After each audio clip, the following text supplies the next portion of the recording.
put this ointment on it. It's a protection so it doesn't reopen. Does a person you pray for need to have faith for their healing? Now, I touched on this a little bit on the first Q&A, and we'll touch on it again. We'll focus on it a little bit more here. The quickest answer is no, they don't have to have faith. Because again, the question is the person you pray for. All right. They don't have to have faith because you're the intercessor. Right. Let's look at Matthew 8:5-13. The centurion's faith healed his servant. It never speaks a word about the servant himself having faith. Right. In Mark 2:1-12, the paralyzed man was healed because of the faith of his friends who tore open the roof. It doesn't mention anything about the paralyzed man having faith, right?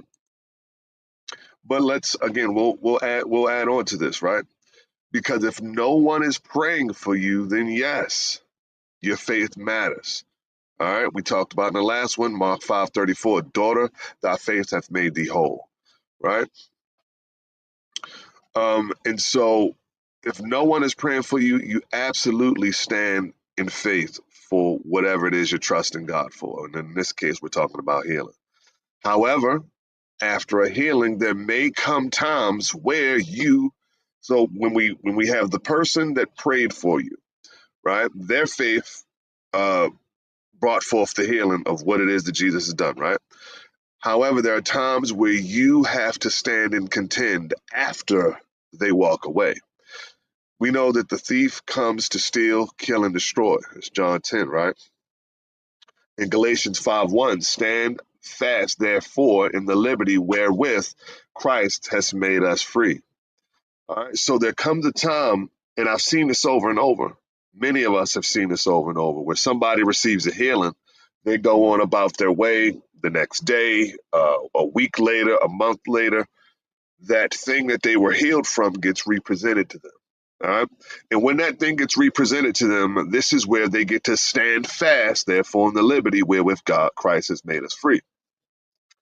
Because what do you do when, okay, I got healed from something going on with my liver, and all of a sudden I feel the same pain that I felt in my liver before the brother or the sister prayed for me? What do? I stand. No, in Jesus' name, I've been healed. This thing is done. Whatever, when we begin to speak life, remind our body, remind whatever that situation is, what it is that Christ has done. Right? We don't start talking, oh God, what happened? I thought I was healed. I thought I was whole. And here's the pain. So I guess it's back. Now there was a brother, and I'll just share this one. There's a brother that I had met downtown one time. I was out ministering on the streets. And he was walking with a limp. I asked him about it. I asked him, can I pray for it? He's like, oh yeah, man, a brother last week prayed for me. And I'm like, who was it? And then he described them, and so it was a brother that was with us, but I wasn't with them the week before.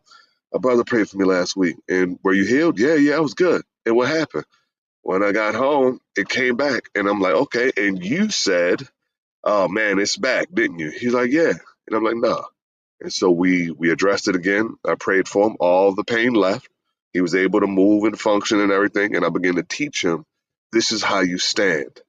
This is how you stand and contend for what it is that God has done. It didn't take your faith to get healed, right? In the sense of your praying and asking and stuff like that. You would say you were submitted to the prayer, but it didn't take your faith to get healed. But if something ever presents itself to you that God has said opposite of, you stand in faith. No, in Jesus' name, I'm healed. I'm whole. This doesn't belong to me, right? Let me give a quick illustration. It's like a person who's been cut. Either they try to stitch themselves up, and that's self-faith, or someone comes in and does it for them. That's intercessory faith. Both are going to lead to healing, but the method and burden are different. Either way, it's stitched up, but the wound still needs protection so it doesn't reopen. And so when we teach a brother or sister after they receive a healing, this is what you do if. It's no different than after you get stitches or something. Now, don't do this or put this ointment on it. It's a protection so it doesn't reopen. So I hope that this Q&A helped, because look, Jesus came that we might have life and have it more abundantly. All right. He's not he's not causing us sickness, disease. He paid for all of that with his stripes that he suffered, being torn apart, being whipped and scourged. Where it says, by his stripes we are healed. And then Peter says, by his stripes we were healed. So let's walk in what it is that God has for us, family.